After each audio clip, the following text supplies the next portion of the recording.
Welcome in the new video. पिछले video में हमने आप लोगों को बताया था कि आव्यूह क्या होता है, आव्यूह कितने प्रकार का होता है और आव्यूह कैसे बनाया जाता है अगर फार्मूला दिया हुआ है तो। आज हम आपको बताएंगे आव्यूहों में समानता। दो आव्यूह समान तब कहे जाते हैं जैसे एक आव्यूह ए है और दूसरा बी है।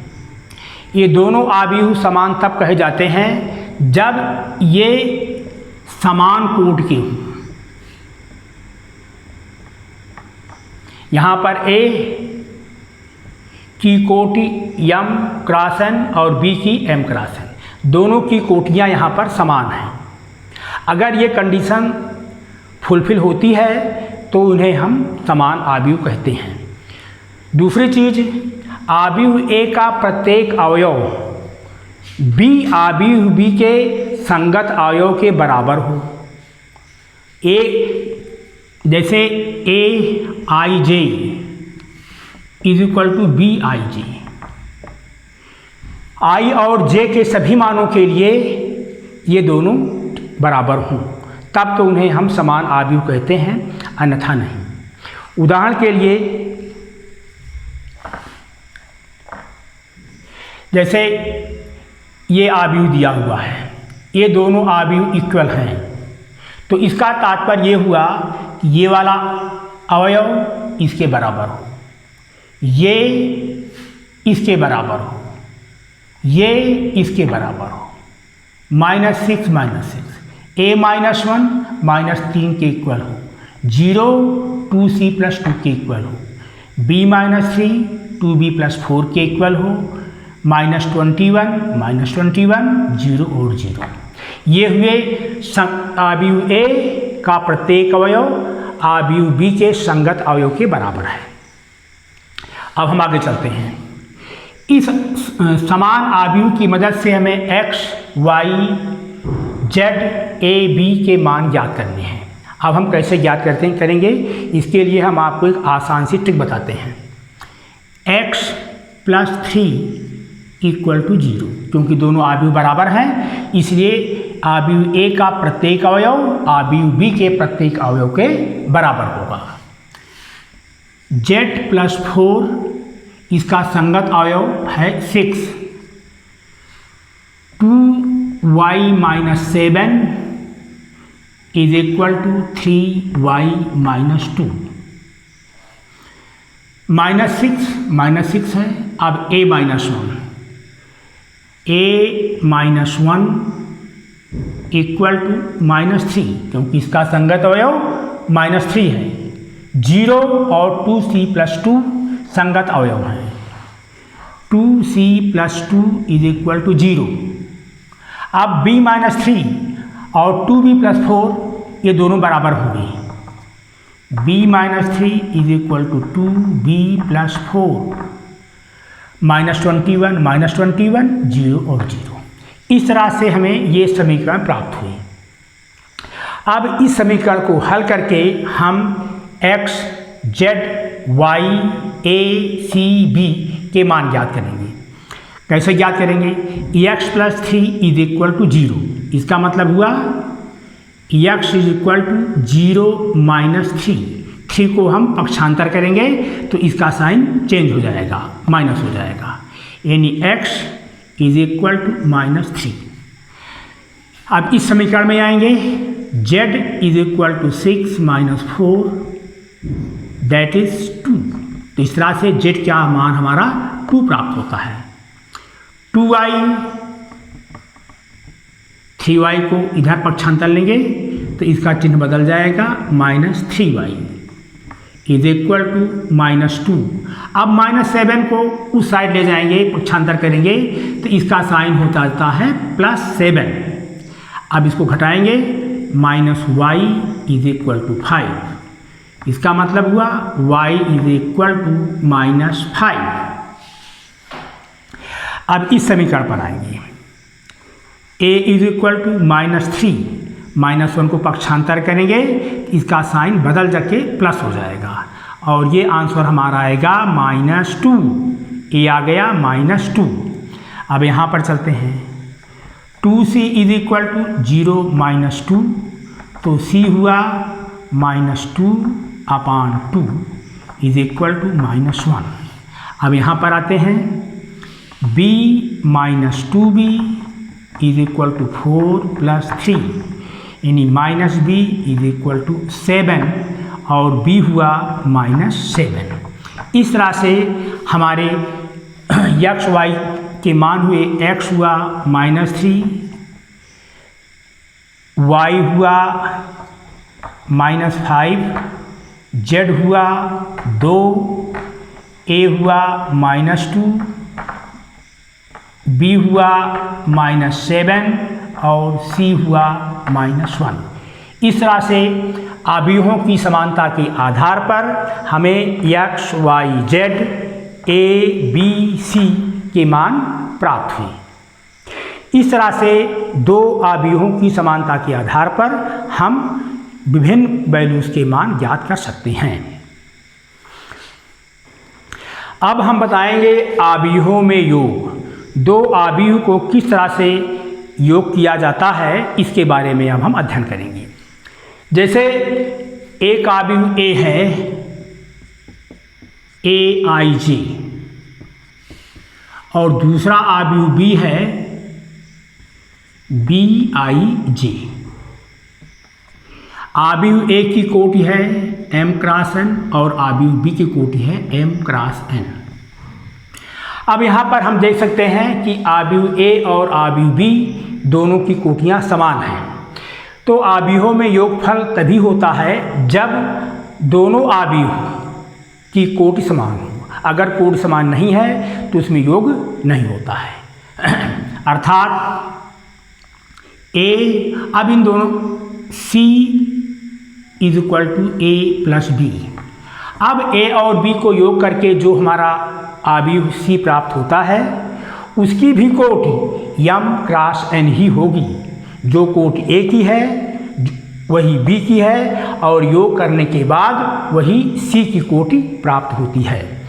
उदाहरण के लिए हम मैट्रिक्स A है cos² x, sin² x, cos² x। दूसरा है sin² x, cos² x और sin² x। हमें इन दोनों को जोड़ना है। तो सबसे पहले हम इनकी कोटियों पर विचार करते हैं कि क्या इन दोनों की कोटि समान है या नहीं है।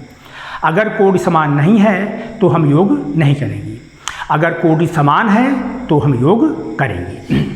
इसकी कोटि आती है 2 × 2, क्योंकि यहाँ पर एक पंक्ति दो पंक्ति है और स्तंभ एक और दो स्तंभ है। यहाँ भी एक पंक्ति दो पंक्ति, स्तंभ एक स्तंभ दो स्तंभ। अब देखते हैं कि दोनों मैट्रिक्स की कोटि समान है, 2/2 है। ये दोनों स्क्वायर मैट्रिक्स है। अब इसको हम योगफल करते हैं। तो अवयव A का अवयव अवयव B के संगत अवयव को हम जोड़ते हैं।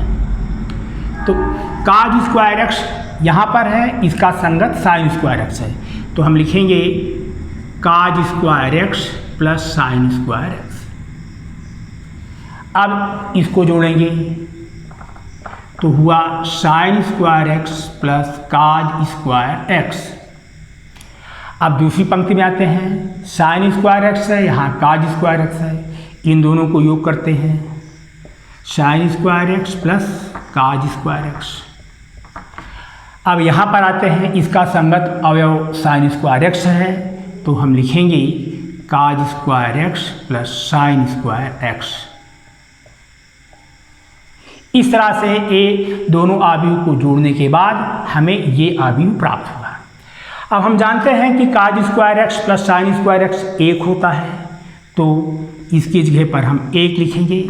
यहाँ भी वही है, sin² x + cos² x 1 हुआ। यहाँ भी sin² x + cos² x 1 हुआ। cos² x + sin² x ये भी 1 हुआ। इस तरह से इन दोनों मैट्रिक्स को जोड़ने के बाद हमें 1 1 1 1 प्राप्त होती है। अगर इसकी हम कोट निकालें तो यहाँ पर एक पंक्ति है, दो पंक्ति है, स्तंभ एक है, दो है, तो इसकी भी कोटि 2 क्रॉस 2 आई। अब यहाँ पर आव्यूह ए, आव्यूह बी और आव्यूह सी तीनों की कोटियाँ समान हैं। अब हम चर्चा करेंगे दो आव्यूह को कैसे घटाया जाता है। इसके लिए भी दो आव्यूह का घटाना तभी संभव है जब दोनों एक ही क्रम से हों, उनका कोटि एक हो और उनके संगत अवयव से घटाया जाता है। जैसे यहाँ पर उदाहरण के लिए हमारे पास आव्यूह ए है, ए बी माइनस बी ए, आव्यूह बी है, ए बी बी ए। इन दोनों की कोटियाँ 2/2 और 2/2 है। अब इसको हम घटाते हैं तो आव्यूह ए के प्रत्येक अवयव को आव्यूह बी के संगत अवयव से ही घटाते हैं, यानी ए को ए से घटाएंगे तो आएगा A minus A, B minus B, minus B minus B, A minus A, यानी आव्यूह ए के प्रत्येक अवयव को आव्यूह बी के संगत अवयव से ही घटाया जाता है। अब इसका हमारा आंसर आता है 0 माइनस 2b, 0 और 0। इस तरह से आव्यूह ए और आव्यूह बी का घटाना हो गया। अभी तक हमने आव्यूहों के जोड़ और घटाना को सीखा। अब हम आव्यूहों के गुणन के बारे में अध्ययन करेंगे। जैसे एक आव्यूह ए है, इसकी कोटि है m इंटू n। दूसरा आव्यूह बी है, इसकी कोटि है n इंटू p। आव्यूह ए की कोटि है m इंटू n और आव्यूह बी की कोटि है n इंटू p। पहले मैट्रिक्स का स्तंभ दूसरे मैट्रिक्स के पंक्ति के बराबर यहाँ पर है।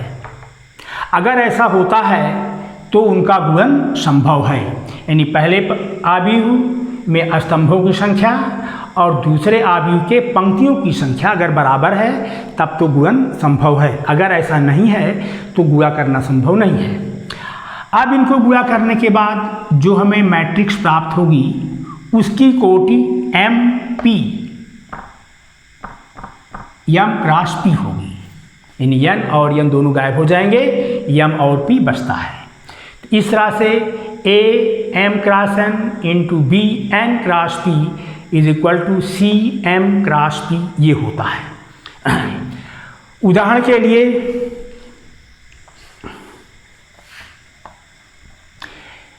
एक मैट्रिक्स ये है, इसका क्रम 1 2, 2 पंक्ति है, स्तंभ 1 2 3 स्तंभ है। इसमें 1 2 3 पंक्ति है और 1 2 2 स्तंभ है। अब हम देखेंगे कि क्या इनका गुणा करना संभव है। तो जो हमने कंडीशन बताई है कि पहले आव्यूह में स्तंभों की संख्या दूसरे आव्यूह में पंक्तियों की संख्या के बराबर होना चाहिए। तो यहाँ पर देखते हैं, पहले आव्यूह में स्तंभों की संख्या 3 है, दूसरी पंक्ति में स्तंभों की संख्या 3 है, ये दोनों बराबर हैं, इसलिए गुणा करना संभव है। अब इसको हम गुणा कैसे करते हैं। अब गुणा करना जोड़ने और घटाने से थोड़ा सा हट करके है, इसमें थोड़ा ध्यान देने की आवश्यकता है। अब हम देखते हैं कैसे गुणा करेंगे। सबसे पहले हम पहले आव्यूह की जो पहली पंक्ति है, पहले आव्यूह की जो पहली पंक्ति है, इसको दूसरे आव्यूह के स्तंभ से गुणा करते हैं। फिर इसी पंक्ति को दूसरे स्तंभ से गुणा करते हैं। आओ देखते हैं कैसे करते हैं। Is equal to 3 into 2 plus -1 into 1, इसे करेंगे। फिर इसको करेंगे प्लस 3 इंटू 3। अब इस प्रकार से आव्यूह, पहले आव्यूह की पहली पंक्ति दूसरे आव्यूह के पहले स्तंभ से गुणा हो गया। अब हम पहली पंक्ति को दूसरे स्तंभ से गुणा करेंगे। देखते हैं कैसे होता है। 3 × -3 प्लस -1 × 0 प्लस 3 × 1। इस तरह से पहली पंक्ति से दूसरे स्तंभ के प्रथम स्तंभ से गुणा हुआ, दूसरे स्तंभ से गुणा हुआ। अब पहली पंक्ति का गुणा दोनों स्तंभों में हो गया। अब पहली पंक्ति का काम खत्म हुआ। अब दूसरी पंक्ति के बारे में आते हैं।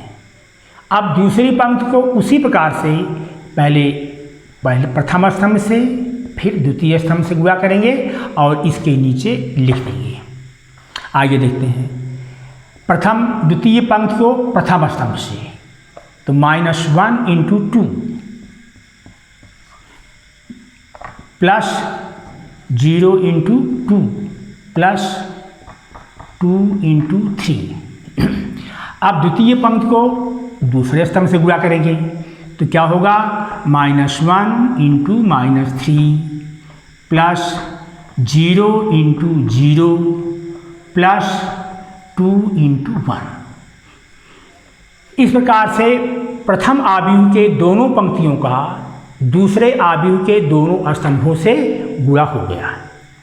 अब इसको हम हल करेंगे। 3 दूनी 6, 1 और -1 -1, 3 3 जा 9 ये हुआ।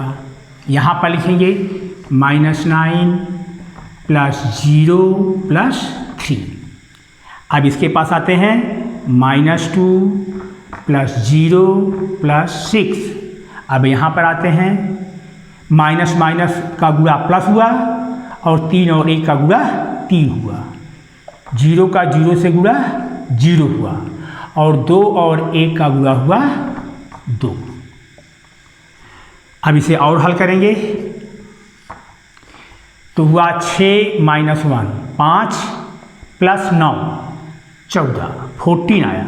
यहाँ पर -9 प्लस 3 -6, -2 प्लस 6 प्लस 4, 3 प्लस 2 = 5। इस तरह से दोनों मैट्रिक्स का गुणा करने के बाद हमें ये मैट्रिक्स प्राप्त होती है। अब इसका क्रम निकालते हैं। 1 2 स्तंभ 1 2, तो 2/2 की स्क्वायर मैट्रिक्स इस प्रकार से हमें प्राप्त हुई। जैसा हमने बताया था कि पहले आव्यूह के स्तंभों की संख्या और दूसरे आव्यूह के स्तंभों की संख्या बराबर होनी चाहिए। ये दोनों बराबर हैं, इसलिए इनका गुणा करना संभव है। गुणा करने के बाद जो मैट्रिक्स में प्राप्त होगी उसकी कोट 2 और 2 ही होगी और ये 2 और 2 ही है। इस तरह से आव्यूहों का गुणा कर लेते हैं। यदि आव्यूहों की कोट समान न हो तो उनका गुणा करना संभव नहीं है, इसलिए हमें उसे छोड़ देना चाहिए और लिख देना चाहिए कि इसका गुणा करना संभव नहीं है। इस तरह से आज हमने आव्यूहों का जोड़ना, घटाना और गुणा करना हमने सीखा। अगर ये चैनल हमें आपको पसंद आए तो आप इसको सब्सक्राइब करना ना भूलें। बेटर तो ये होगा कि आप शुरू से आखिर तक इसको देखें तो आपको आव्यूह के जोड़, घटाना, गुणा क्लियर होगा। कल हम इसके डिफ़िकल्ट प्रॉब्लम्स को लेकर के पुनः उपस्थित होंगे।